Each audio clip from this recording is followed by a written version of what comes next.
Au diable Vauvert. Non, c'est pas Au diable Vauvert, c'est l'éditeur, l'éditrice qui a eu un bonheur monstrueux je pense, hein, elle était contente puisqu'elle adore les taureaux. Jackie Siméon, Jackie, salut. Bonjour. Dictionnaire de la course camarguaise. Il fallait que quelqu'un le fasse. Ben oui, Et tu t'es dit, comment? C'est moi qui dois le faire.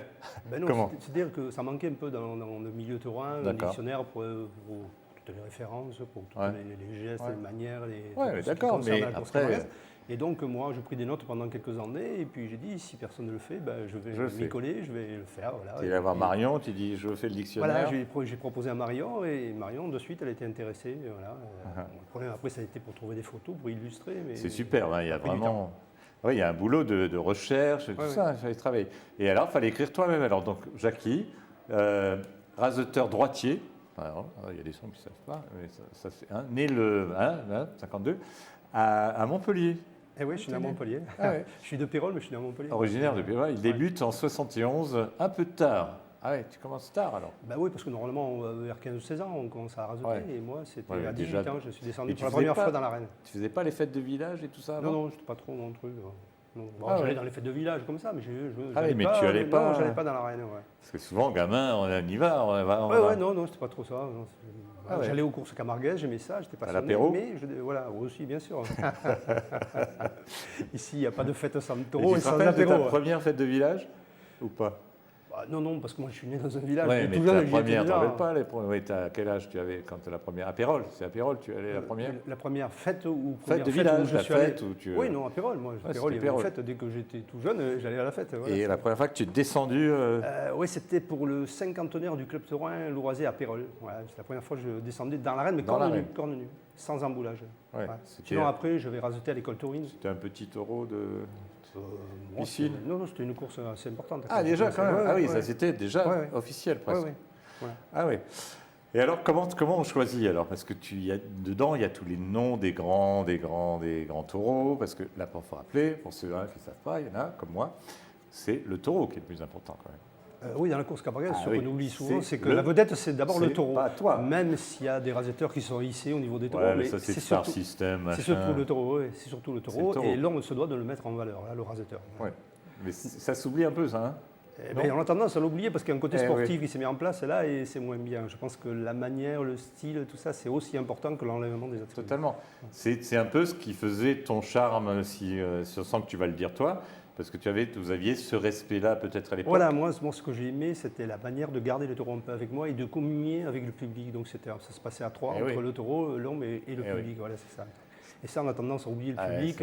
C'est un spectacle, la course camarguaise. Le mec qui va se sublimer. Il veut tout garder pour lui. Peut-être parce qu'il y a plus de rivalité aujourd'hui qu'à l'époque ou pas? Non, c'est parce qu'on a bifurqué un peu sur le côté sportif. Les règlements ont changé. Donc, pour participer, il faut lever des attributs, il faut faire des points et tout ça. Et donc, ça a un peu influé sur la manière de raseter. Allez, j'y vais. Interrogation écrite. Juste des trucs pour rigoler. C'est quand même très érotique, le taureau, parce qu'il y a marqué embrasser. Oui, embrasser, c'est un mot qu'emploient beaucoup les raseteurs pour embrasser, c'est mettre la main, quand on arrive à la fête du taureau, de suite en l'embrassant, comme si on voulait attraper le taureau, embrasser le taureau. Tu l'embrasses? Voilà, c'est ça. Comme Donc c'est pas un geste naturel, c'est un geste qu'il faut pratiquer. Et les boules, il y a les boules aussi, l'emboulage. L'emboulage, ouais. Ça c'est une protection qu'on met au taureau. C'est l'influence du marquis de Sade, non Guy? Non, mais ça, t'inquiète.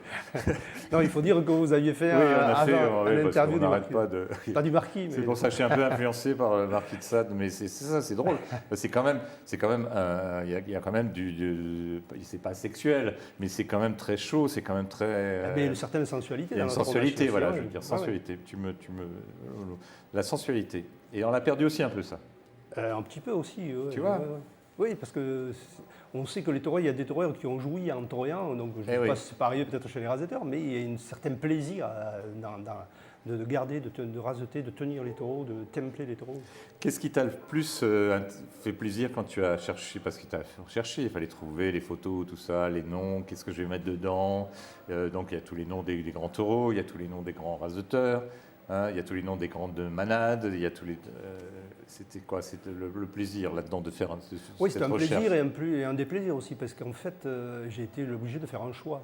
Dans les résultats. Il y a des résultats qui mériteraient aussi d'y être de là. Qui vont dire pourquoi j'y suis pas. Quoi. Et oui, voilà. Et des taureaux aussi importants qui n'ont pas. Les taureaux, ils ne vont pas te le dire. Seulement, il fallait faire un livre assez restreint, quoi, qui puisse se vendre. Après, si on fait une encyclopédie, c'est compliqué pour le vendre. Voilà.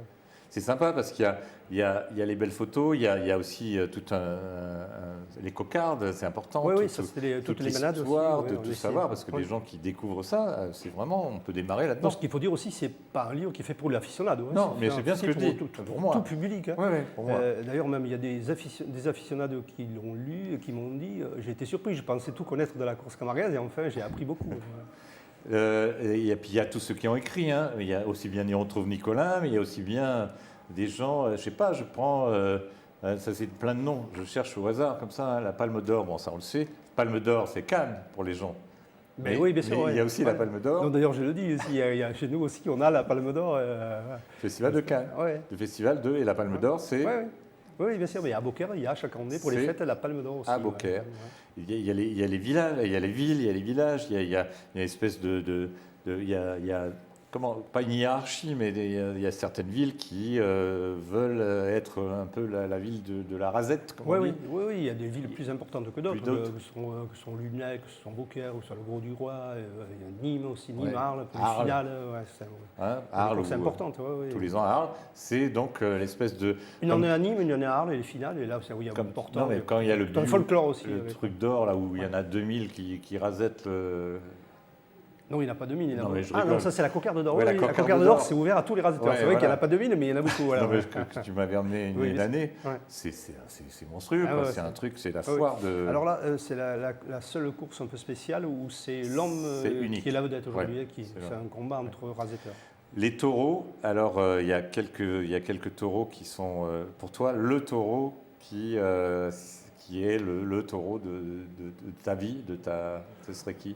Le taureau de ma vie, non. Moi, il y a des taureaux qui se sont accordés avec ma manière de raseter. Parce que quand j'ai commencé, il y avait Joujou, où je faisais tout un spectacle. Puis après, il y a eu Pascalet, où on en fait un duo.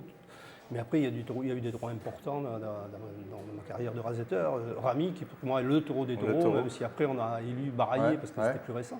Mais pour moi, c'est Rami. Puis après, il y a Goya, un taureau un peu fantasque, tout à fait. Et puis il y a des statues, hein, on retrouve quelques statues de ces taureaux. Oui, on comprend mieux qu'on vénère le taureau, parce qu'on a élevé des statues dans beaucoup de villages de la région taurine. Bon, Jackie, t'es pas rasé d'aller voir des gens, de continuer à avoir des courses, puisqu'on te retrouve dans Noir et Blanc toujours. Mais non, j'ai toujours la même passion, même nostalgique. Voilà, j'ai la nostalgie, je suis un peu déçu de l'évolution un peu de la course camargaise, même si on trouve quand même des courses assez intéressantes, il y a toujours un nombreux public. Mais le public, quand même, il choisit ses courses maintenant, hein, il est plus sélectif que ce qu'il était avant. Allez, on continue à raser, gratis. Non, 1 € de plus pour Jackie. Allez-y, vous allez voir, c'est un bonheur.